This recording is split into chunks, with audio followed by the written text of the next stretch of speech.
નમસ્કાર વિદ્યાર્થી મિત્રો.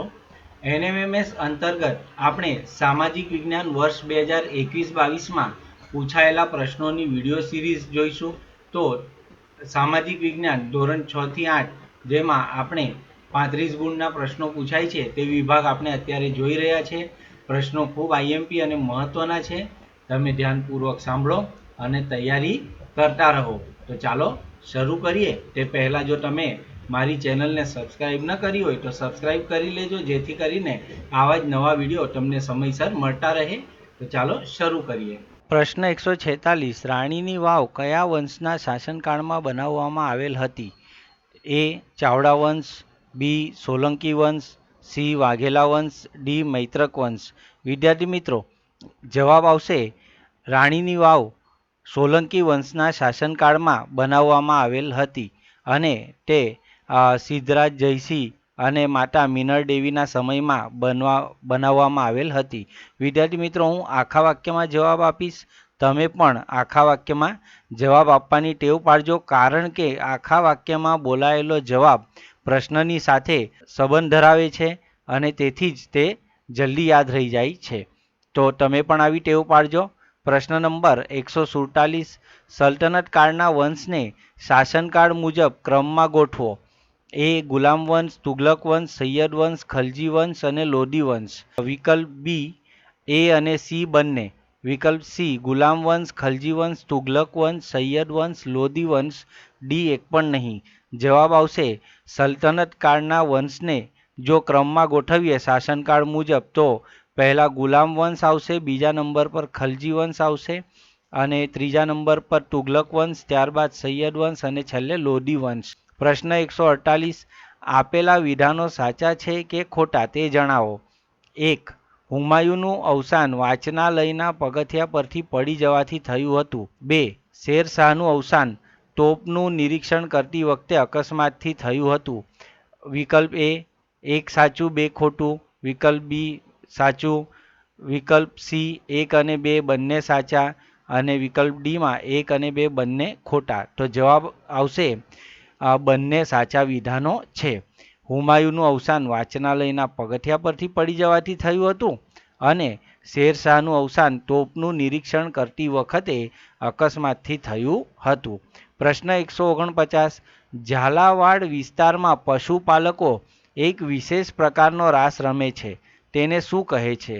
જવાબ આવશે ઝાલાવાડ વિસ્તારના પશુપાલકો એક વિશેષ પ્રકારનો રાસ રમે છે, તેને હુડો કહે છે. આગળનો પ્રશ્ન 150.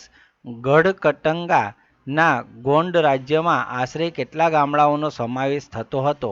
જવાબ આવશે ગઢકટંગાના ગોંડ રાજ્યમાં આશરે 70,000 ગામડાઓનો સમાવેશ થતો હતો. પ્રશ્ન 151. પોઠના સમૂહને શું કહે છે? જવાબ પોઠના સમૂહને ટાંડુ કહે છે. પ્રશ્ન 152. નીચેનામાંથી કઈ જોડ સાચી નથી? એ બીજક કબીર, બી શીખ ગુરુ ગ્રંથ સાહેબ, સી મીરાબાઈ વૈષ્ણવજન, ડી તુલસીદાસ રામચરિત માનસ.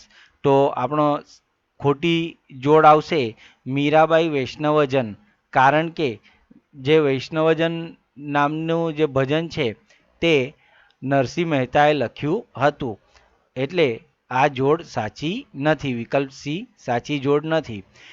બીજક છે કબીરે લખ્યું હતું, શીખ નું ગુરુ ગ્રંથ સાહેબ અને તુલસીદાસનું રામચરિત માનસ. આ સાચું છે, એ યાદ રાખજો. તો ખોટી જોડ આવશે વિકલ્પ સી. આગળનો પ્રશ્ન 153. કથક શબ્દ શેના પરથી ઉતરી આવેલ છે? એ કંટક, બી કથા, સી નૃત્ય, ડી કવિતા. તો આપણને ખબર છે કે કથક એ એક નૃત્યનો પ્રકાર છે અને તે કથા શબ્દ પરથી ઉતરી આવેલો છે. જો નામ વાંચો, કથા, કથક, બરાબર ને? આગળ 154. નીચેનામાંથી પ્રથમ પેશવા કોણ હતો? એ બાજીરાવ પહેલો, બી માધવરાવ પહેલો, સી બાલાજી બાજીરાવ અને ડી બાલાજી વિશ્વનાથ. જવાબ આવશે બાલાજી વિશ્વનાથ એ પ્રથમ પેશવા હતા. પ્રશ્ન 155. નીચેનામાંથી કયું આંતરિક અગ્નિકૃત ખડકનું ઉદાહરણ છે? એ ચીકણી માટી, બી ચૂનાનો પથ્થર, સી ગ્રેનાઇટ ને ડી આરસ પહાણ. અહીં એ પથ્થરનું ચિત્ર મેં મૂક્યું છે. એ જવાબ આવશે ગ્રેનાઇટ એ આંતરિક અગ્નિકૃત ખડકનું ઉદાહરણ છે. પ્રશ્ન 156. જેટ વિમાન કયા આવરણમાં ઓછા અવરોધ અને ઝડપથી ઉડી શકે છે? એ સમતાપ આવરણ, બી શોભ આવરણ, સી મધ્યાવરણ, ડી ઉષ્માવરણ. જવાબ આવશે સમતાપ આવરણમાં જેટ વિમાન ઓછા અવરોધ અને ઝડપથી ઉડી શકે છે. આગળ પ્રશ્ન number 157. National fire service day ક્યારે ઉજવવામાં આવે છે? જવાબ આવશે નેશનલ ફાયર સર્વિસ ડે 14 એપ્રિલે ઉજવવામાં આવે છે. પ્રશ્ન 158. ભારતમાં સૌથી વધુ જંગલો ક્યાં જોવા મળે છે? એ હરિયાણા, બી અંદમાન નિકોબાર, સી અસમ, ડી ગુજરાત. જવાબ આવશે ભારતમાં સૌથી વધુ જંગલો અંદમાન નિકોબારમાં જોવા મળે છે. અહીં ભારતના નકશામાં તમે અંદમાન નિકોબારનું સ્થાન આકૃતિમાં નકશામાં જોઈ શકો છો. પ્રશ્ન 159. ગુજરાત સરકાર દ્વારા કુપોષણ મુક્ત ગુજરાત અભિયાન માટેના એમ્બેસેડર તરીકે કોની પસંદગી કરવામાં આવી છે?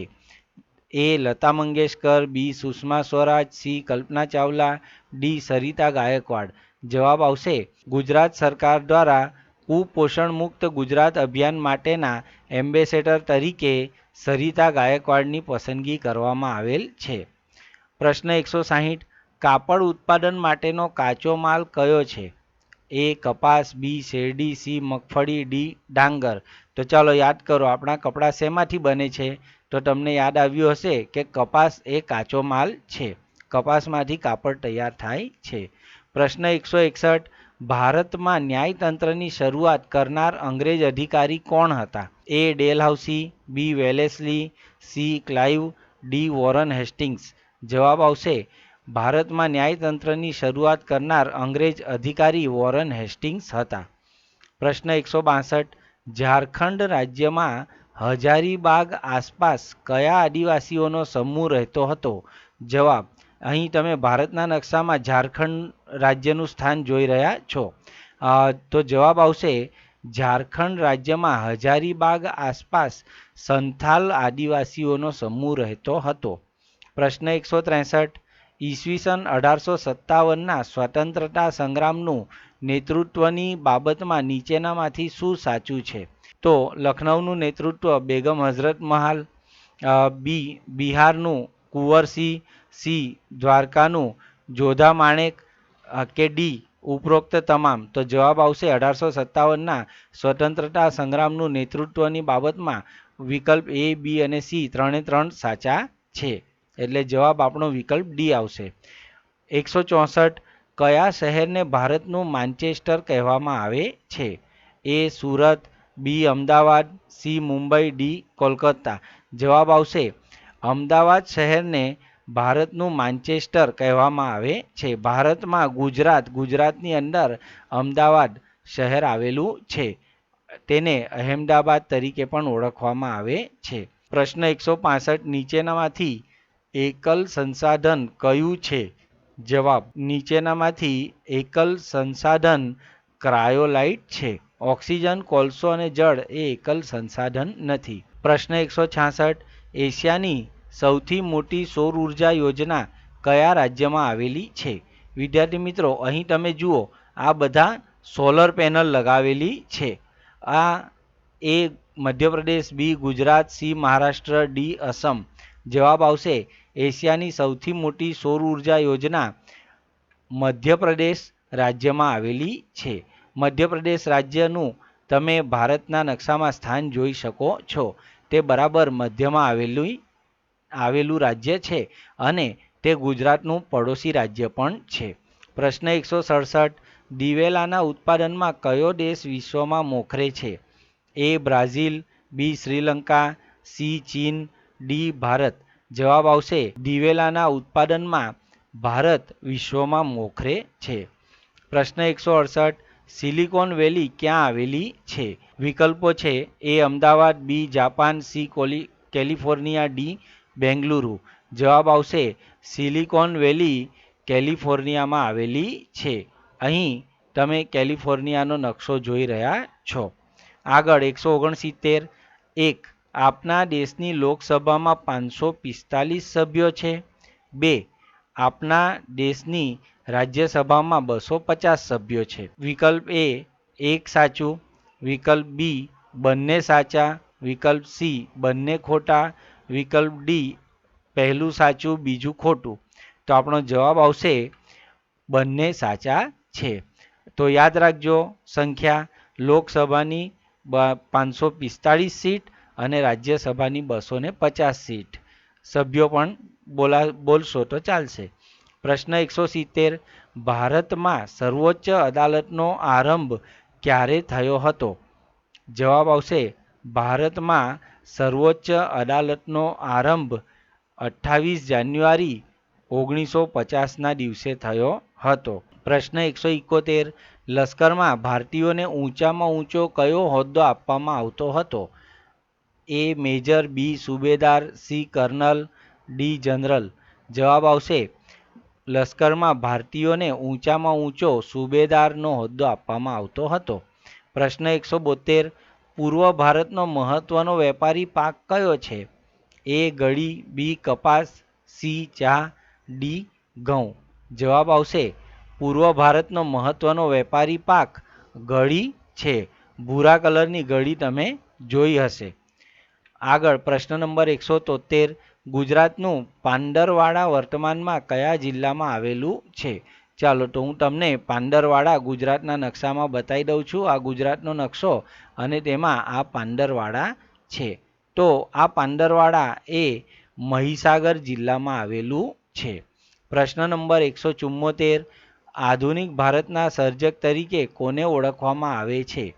એ ક્લાઇવ, બી કોર્નવોલિસ, સી ડેલહાઉસી, ડી ડોરાબજી. જવાબ આવશે આધુનિક ભારતના સર્જક તરીકે ડેલહાઉસીને ઓળખવામાં આવે છે. પ્રશ્ન 175. નીચેનામાંથી કયું સંસાધન બિનનવીનીકરણીય છે?